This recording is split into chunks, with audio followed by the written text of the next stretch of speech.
and at public readings of her work. Here she is in 1993, reading her poem on the pulse of morning, written for Bill Clinton's first inauguration as president. History.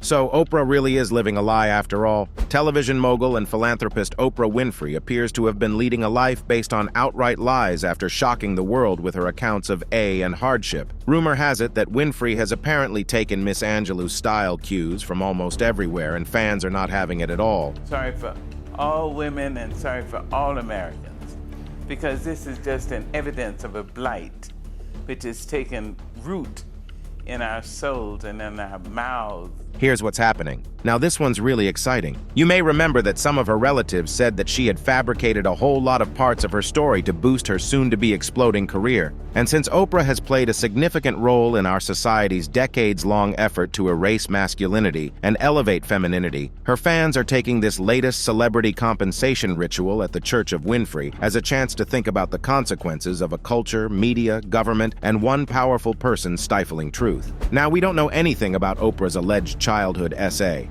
so it's hard to say if she's telling the truth or not. But if there's one thing we know, her cousin has claimed that she embellished the story, and the one about her slum childhood, to boost her career. And honestly, it's arguable that Oprah's life narrative of A and D was crucial to her rise to fame and, perhaps, sainthood. Because that's what people want to hear, was Oprah's alleged response when her cousin asked why she lied, adding her tale, helped make me what I am today. Of course, it is important to note that we do not possess any information regarding the kind or extent of her alleged All we have are Oprah's statements in which she claimed to have been assaulted and her cousin's accusations of lying. Currently, the point is that the prosecution has relied only on the accuser's testimony to try and convict hundreds of thousands of people, mostly men, for essay of Also, the prosecution, the police, or even the child's parents have been known to coerce the accusers into making false statements, especially when the accused are So really, Oprah or not, it is shocking how little proof is required to convict someone of essay the child. A big part of the confusion and shame for child victims is that the attention and the seduction from who is probably gonna be somebody you know. Today, countless men, mostly as a consequence of testimony that was obtained by forceful coaching, pleading, and intimidation, spend the remainder of their lives behind bars, stigmatized and excluded from society if they are ever fortunate enough to escape. And if those men are accused by someone like Winfrey, forget about even seeing the day of light. However, despite her reputation for instigating dark admissions from her televised confessional participants and her decades-long crusade against secrets, the de facto saint of our day has remained silent on this most obvious truth. Finally, there's the new book by Kitty Kelly, in which Oprah Winfrey's relatives accuse her of exaggerating her privileged background and fabricating allegations of essay in order to increase her popularity. Despite Winfrey's assertions that she was spoiled as a child and had to adopt 2 cockroaches as pets while growing up in rural Mississippi, her cousin argues that she actually had new clothing and dolls. According to Catherine Carr Esters, I've confronted her and asked, "Why do you tell such lies?" Oprah told me, "That's what people want to hear. The truth is boring." This led Esters to question where Oprah got her story about growing up in filth and bugs. Kelly also discusses the relationship accusations that arose at ABC between Winfrey and Diane Sawyer and Oprah. Workers recounted giggly late-night phone calls and Winfrey's succession of expensive presents, which included enormous orchid sprays and a 1-carat diamond toe ring.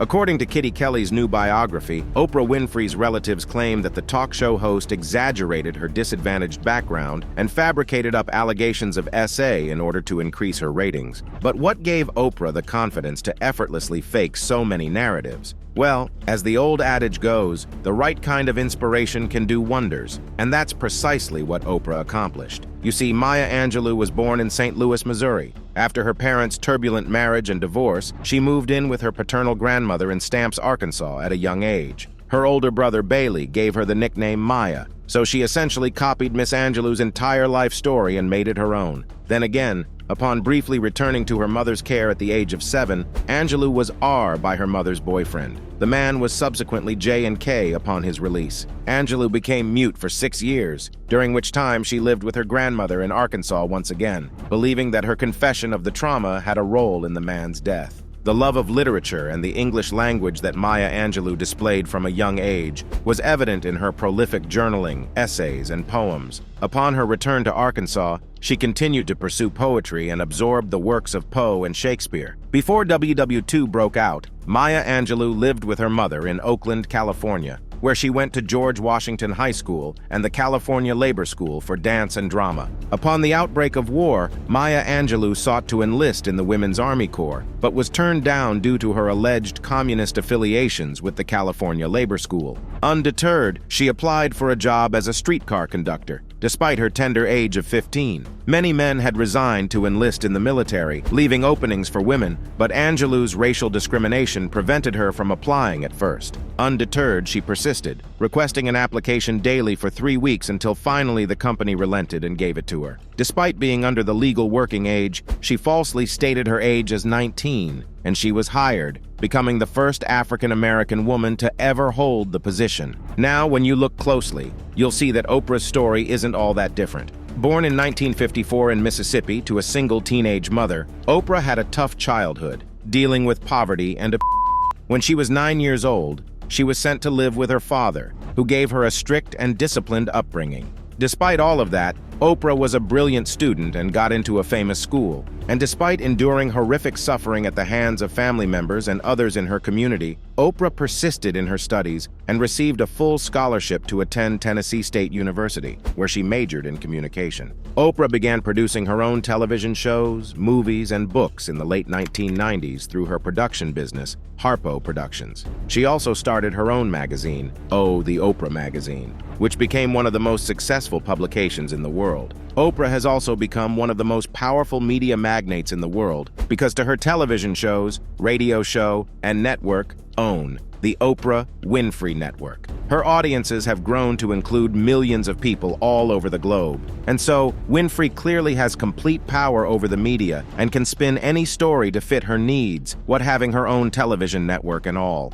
And, if plagiarizing wasn't bad enough, Winfrey has also made it a point to maintain her obsession with Maya Angelou. Throughout its 25-year run, the Oprah Winfrey Show featured multiple appearances by Angelou. Last year, for 2 episodes of OWN's Super Soul Sunday program, Winfrey interviewed Angelou. Maya Angelou has been an incredible mother, sister, and friend to me since my early 20s, Winfrey said in her statement following the news of Angelou's passing. She was always there for me, guiding me through some of the most formative years of my life. Most people know her as a poet, but at her core, she was a teacher. When you learn, teach. When you get, give, is one of the greatest lessons I've ever learned from her. At this point, it is all a little too much. Meanwhile, Oprah's admirers are having none of it. One fan even went so far as to tell her she was wrong for using Maya Angelou's first name in a moving homage, but Oprah clapped back at the fan. Because since when has Oprah given any ear to anyone or anything? Then, at one point, in honor of the late civil rights activist's 91st birthday, the 65-year-old TV mogul shared a photo of herself and Angelou laughing, writing, "Maya would have been 91 today. This is my favorite picture of us." The unbroken continuity of her mother-sister friendship with Maya Angelou was further emphasized by Oprah when she cited Henry Scott Holland's poem, Death is Nothing at All. Nearly 800,000 people liked the post, and over 12,000 people commented on it, paying tribute to Maya and praising Oprah for the thoughtful post. However, one person did notice that Oprah had used Maya's first name while referring to the poet and storyteller, who died in 2014. Commenting on the photo, Instagram user polo.daily said, "Miss Angelou to you, Oprah. You have no license to call her Maya." Not long after Oprah saw the remark, she swiftly removed it, since she has stated that Angelou was a personal friend and mentor to her. "She actually gave me permission after the second or third visit to her home to call her Maya," the 65-year-old talk show presenter responded to the criticism. "Believe me, I've seen instances where other people lacked that authorization," she continued. Clearly, Oprah has long been enamored with the mystique of Maya Angelou, and this was certainly not the first time she paid respect to the late friend, mentor, and even mother figure. Additionally, that is the sole problematic aspect of Oprah's life. People, including other celebrities like Taraji P. Henson, have long criticized Oprah for her false persona and lies. She is known for picking out a celebrity and a legend and then using them for her own fame. This is exactly why, after much internal turmoil, Taraji has surprised her legion of followers and viewers by announcing her permanent departure from the entertainment profession. The reason? None other than Oprah Winfrey. In an interview with Gayle King, Henson addressed speculation that she was contemplating a career change away from Hollywood. She said that she felt undervalued and underpaid in the industry, particularly when Oprah failed to support her. Reports indicate that Henson believes Oprah Winfrey has betrayed her by failing to provide the necessary support during these challenging times, despite her knowledge of the difficulties of working for a salary that accomplishes little to further their careers as actresses. Yeah. You know? And then can't fight. Them coming up behind me, then what the am I doing? I'm sorry. Yeah. No, don't apologize. Don't apologize. I think it's... They play in your face. And I'm just supposed to smile and grin and bear it and just keep, like, enough is enough.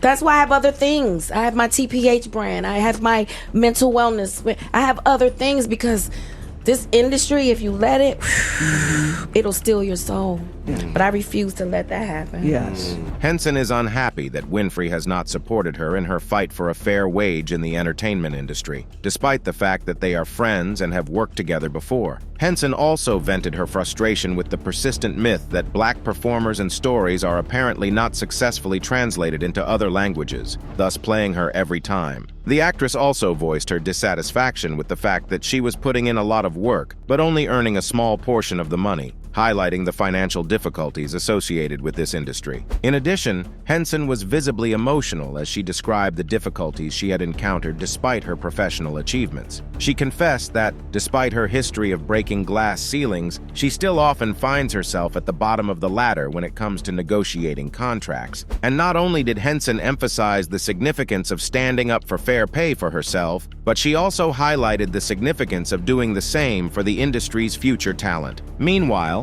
Blitz Bazawul, who worked with Henson on The Color Purple, added his support to her assertions, saying that he had to fight for the inclusion of all important characters in the film. According to him, the studio had treated the performers poorly, treating their past accomplishments as if they didn't matter. Actress and comedian Cat Williams has likewise supported Taraji's assertions and pushed for just compensation for her, even though Blitz did lend much weight to her voice. Taraji has also continued by saying that Black actresses, who are already vulnerable to lowballing, should use their fight for equal pay as an example for other women in the industry. You see, in 2019, Henson was given a substantially lesser wage for her role in The Curious Case of Benjamin Button, compared to her co-stars Brad Pitt and Cate Blanchett, a practice that she has consistently opposed throughout her career. Recognizing the importance of mutual support among professionals, she persists in her fight for fair compensation despite the challenges. Then again, Taraji P. Henson recently opened out about some of the challenges she had when filming The Color Purple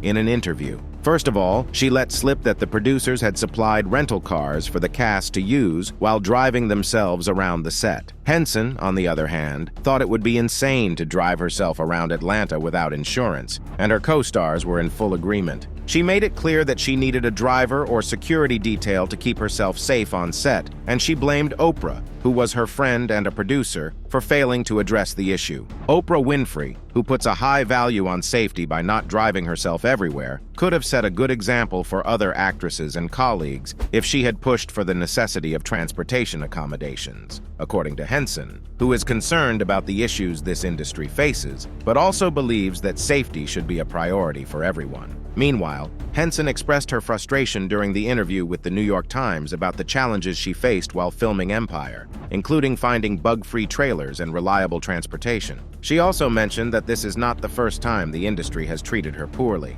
Given her prominent position and the esteem in which she is held by her peers, she emphasized that these matters should not escalate into a conflict, particularly with Oprah at the helm of production. You heard it correctly. Oprah, who is known for her penchant for saving face and her willingness to do anything to appear nice, had no clue what was going on. So, do you believe Oprah when she says she loves Taraji P. Henson with all her heart? The media personality and star of the original The Color Purple once again shut down rumors of tension between her and the Empire actress, who plays Shug Avery in the Winfrey-produced The Color Purple. I would just like to say about this whole Taraji thing. I heard I was trending yesterday, Winfrey expressed. People are saying that I was not supporting Taraji. Taraji will tell you herself that I've been the greatest champion of this film. championing not only the behind-the-scenes projection, but also everything that everybody needed. So whenever I heard that there was something that someone needed, I'm not in charge of the budget because that's Warner Brothers. You know that's the way the studio system works.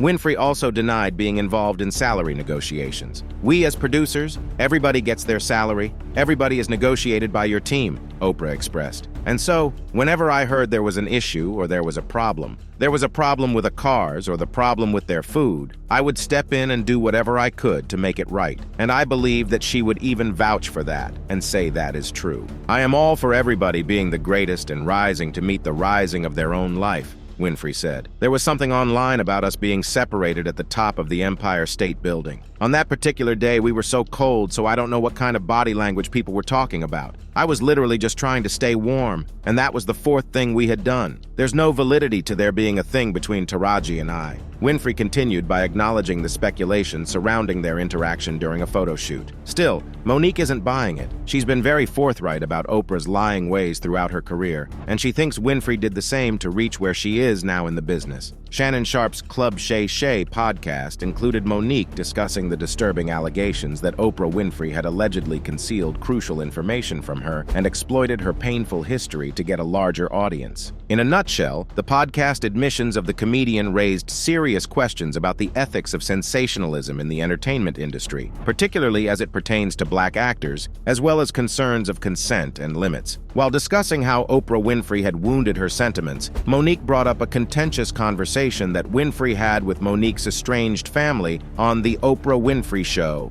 in 2010. The conversation centered around Monique's traumatic experiences, particularly the multiple childhood SA that her brother Gerald Imes had inflicted upon her. It was later revealed to Sharp that Winfrey had approached Monique before the interview to inquire about the possibility of her brother appearing on her renowned talk show. This was before Monique won an Oscar for Best Supporting Actress in the highly acclaimed 2009 film Precious, which Winfrey co-executive produced. According to Monique, she gave her brother the green light to appear on the show, but she made it plain that she never gave her okay for her entire family to participate on the show. Reflecting on the pivotal moment, Monique now admits that she would have strongly objected if Winfrey had informed her that she wanted her mother to be interviewed. Had Oprah Winfrey said, "I'm going to have your mama on the show," I would have said, "Shut that S down," Monique said during the podcast, revealing how awkward and violated she felt. Meanwhile, Monique revealed that her family had attempted to secure an interview with Barbara Walters, but had been denied. When pressed further, Monique recounted her conversation with Walters, to which Walters had responded with kindness. "Monique, I told your family I can't do that to you. I wouldn't do that to you. Why would I do that to you? You just won that award." I don't need nobody seeing my mama be greedy. I don't need the world seeing. Shut it down. Now there's a white woman named Barbara Walters. Mm-hmm. They called her first. And she said, "Ask her." Your camera right there. I was trying to. I know, baby, but ask her. See, this is where it get juicy, right? Yeah. Because you're saying the right things, but you're asking me questions that I can't answer. Right. I can't answer why Oprah Winfrey did what Oprah Winfrey did. Yeah. Only Oprah Winfrey can answer for her actions. Yes. So again, stop being scared. No, I knew that would get him, Aunt Mary. I knew that would pop him back in, baby. I knew that would get Uncle Shay Shay. But even this show, I have a producer and I give him a lot of leeway. Even though Monique tried to have a private conversation with Winfrey about the issue, she claims that her apology was weak and failed to convey her true feelings of loss and disappointment. According to Monique, she will continue publicly requesting that Winfrey apologize as long as she wants things to be right. Did you hear her say it? I did. Did you hear her say it? JT, did you hear her say it? No. Zach, did you hear her say it, Zach? Regina, did you hear her? Because that's the only way we make it right. But you don't need somebody to talk good to your face. You need somebody to talk good behind your back. So if you telling me what a great person I am in my face, but you telling me I'm dog poop behind my back, what good is that, Mom? What does that make those kind of people, Shannon? That's What does it make those That's kind of cowardly. people? That is cowardly. And while we have all the witnesses ready and pouring out their respective opinions about Winfrey, are we going to see Oprah address any of these issues directly? And will Oprah stop being obsessed with her peers and create a legacy free of lies? Or is it simply too late for Oprah to say sorry now? That's all for the video. Do share your thoughts in the comments below. For more updates, hit the bell icon.